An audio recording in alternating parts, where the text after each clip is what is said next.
Welcome to Meet the Press Now. I'm Kristen Welker in Washington, where the Trump administration is waiting for Iran to respond to its latest peace proposal, as President Trump insists Iran wants to make a deal to end the war. And as we're now learning new details about the president's abrupt reversal on his plan to help guide ships through the Strait of Hormuz. This latest round of negotiations comes as President Trump has claimed for months now that Iran is eager to make a deal to end the war.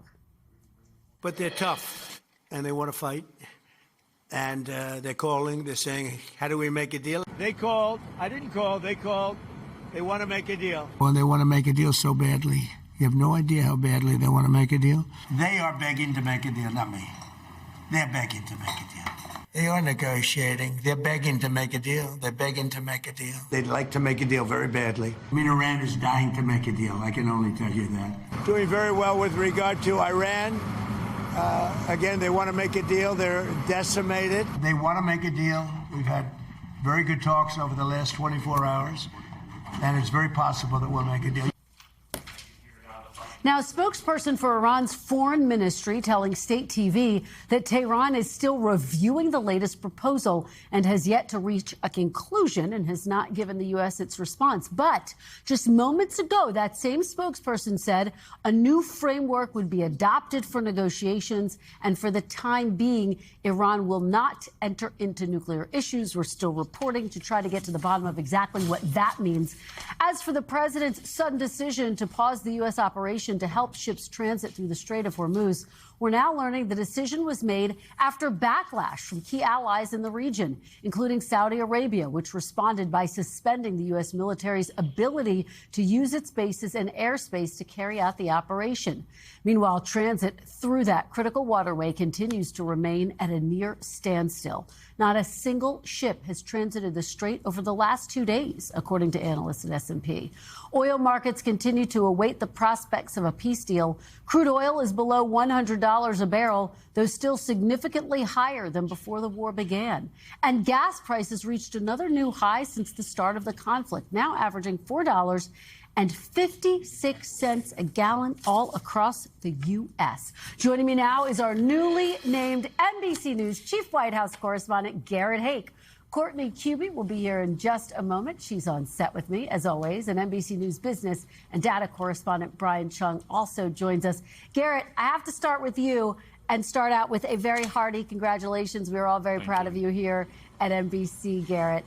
So let's start off by talking about big picture. Where do things stand from the White House's perspective on a potential deal with Iran? You, of course, just in the Oval Office with President Trump yesterday, pressing him on the prospects of a deal, Garrett.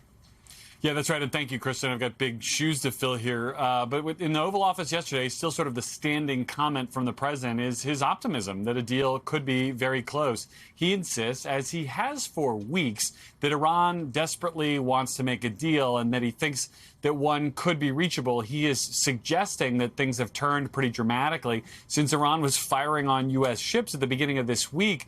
But I think it's also fair to wonder if it's the president himself who wants the deal in this moment. This pause on Operation Freedom, the idea that he's not been baiting the Iranians or saying, adding kind of any more fuel to the fire. It's rare that sort of silence is the operating principle from the White House. But that's where we are today. I think a desire, according to a senior administration official I spoke to a short time ago, to really focus on the talks, whatever that means in this moment, is the president's viewpoint as we start to turn the page towards another big diplomatic issue that I know we'll talk about more, which is his trip to China next week. Well, Garrett, you and I have been talking, trying to report out how will this end. We know that one of the biggest pressure points, those gas prices that we talked about at the top of the program, the unpopularity of the war here at home, if you look at the polls, and how remarkable it is, Garrett, that right now President Trump is considering a short-term deal, which is not where this all started, right? I mean, the initial goal was to deal with Iran's nuclear program. Yeah, that's right, Kristen, as it was the goal last summer when we bombed the Iranian nuclear sites in the first place. Look, this is, I think, the danger when it comes to Iran and the idea of a slippery slope, that, you know, to truly take out Iran's nuclear program, to truly end it, and to get the nuclear material that everyone essentially acknowledges that they have out of the country will ultimately require their consent. and that doesn't exist right now, and it may not be achievable through pressure alone. And so I think the Trump administration is trying to get to a point where they decide, have they accomplished enough of their goals that they can essentially put this war behind them, or is it going to require more military options or more negotiations? They don't seem to know the answer to that. And to leave while Iran still has some elements of a nuclear program intact, or at least the possibility to retrieve the nuclear material that they already have, could potentially upset some of the hawks who've pushed for this intervention in the first place, the Israelis. There are just a lot of competing factors here that I don't know that the White House has a full handle on how they want to balance going forward. And Garrett, finally, let me just ask you, because President Trump is set to travel to China next week. He already postponed that trip once because of the war. Are you hearing any talk that it could be delayed again? And how eager is he to have this resolved before he departs? Yeah, I think it's highly unlikely that the trip gets delayed again, barring some other substantial development, because the president very much wants to go. The logistics are very complicated on the U.S. and the Chinese side, and the work is well underway to get that done. This is a factor here. The China element of it is a huge deal. China has been a trading partner of Iran for literally hundreds of years. Their relationships go deep there. And the prospect of this conflict cropping up while the president is in China is something that I don't think the Chinese want. I don't think it's something that the president wants. I'm not convinced that the president wants this over and behind him, but he doesn't want it to be the dominant storyline while he's in China. And neither, by the way, do the Chinese. The idea that this, remember this from the first term when President Xi was at Mar-a-Lago when the U.S. was bombing Syria. That's not how the Chinese like to do business. And they don't want to have a big Iranian headline while the president is on their territory. So I think it's in everyone's interest that if the Iran issue isn't solved, it's at least shelved for the time that the president is in Beijing. All right. Well, sounds like you got to keep your bags packed. Garrett Haake, our newly minted chief White House correspondent. Garrett, great day for the NBC White House team and all of us here at NBC. Congrats again, my friend. Courtney, let me turn to you now, because you have this exclusive new reporting. Take us behind the scenes. What are you learning about the president's abrupt decision to halt his plan to try to escort ships through the Strait of Hormuz? Yeah, so we saw senior Trump administration officials defending and lauding this new Project Freedom after President Trump announced it on social media on Sunday afternoon. He brought out the Secretary of State, Secretary of Defense, and Chairman of the Joint Chiefs all to talk about this, and then literally hours later abruptly paused it on social media, surprising senior officials in his administration, surprising the U.S. military. So the big question yesterday is why? And what we found out, according to a number of U.S. officials, was in fact the president, when he made that announcement on Sunday afternoon, he caught some Gulf allies by surprise. The U.S. had not told them the extent of the plan, when it was going to start, that it was going to be announced or anything.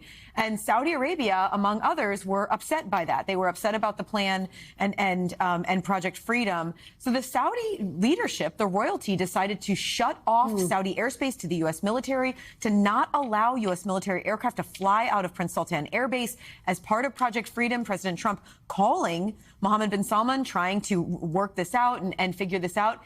The call didn't resolve the issue, and then only hours later, President Trump decided to pause this Project Freedom, which, by the way, at this point, doesn't look like it's coming anywhere close to actually restarting. It's just extraordinary that Saudi Gulf allies would be that caught off guard by a decision so significant.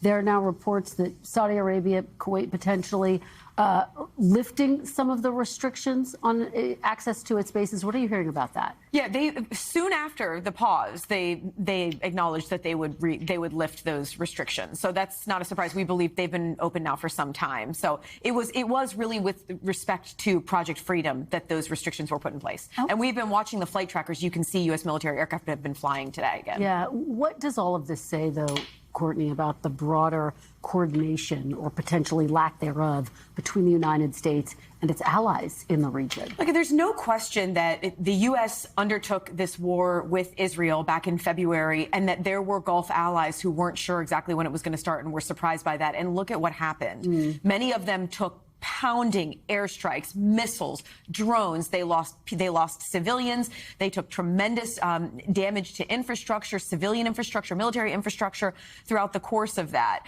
And so it's not surprising that there would be some hesitancy about this new operation, this new mission, if in fact it wasn't fully vetted, or at least they weren't briefed on the extent of what it was going to look like. Because look what happened on the very first day.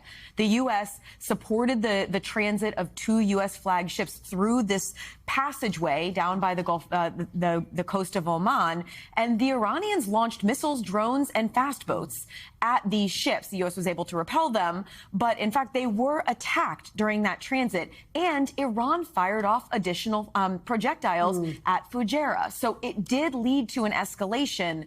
That may be part of the reason that some of these allies were so concerned about this Project Freedom, that again, they weren't aware was even starting and didn't really know the scale and scope of it until it started. Well, it's just remarkable, and your exclusive reporting. Thank you so much for bringing that to us, Courtney. Really appreciate it. Great to see you as always.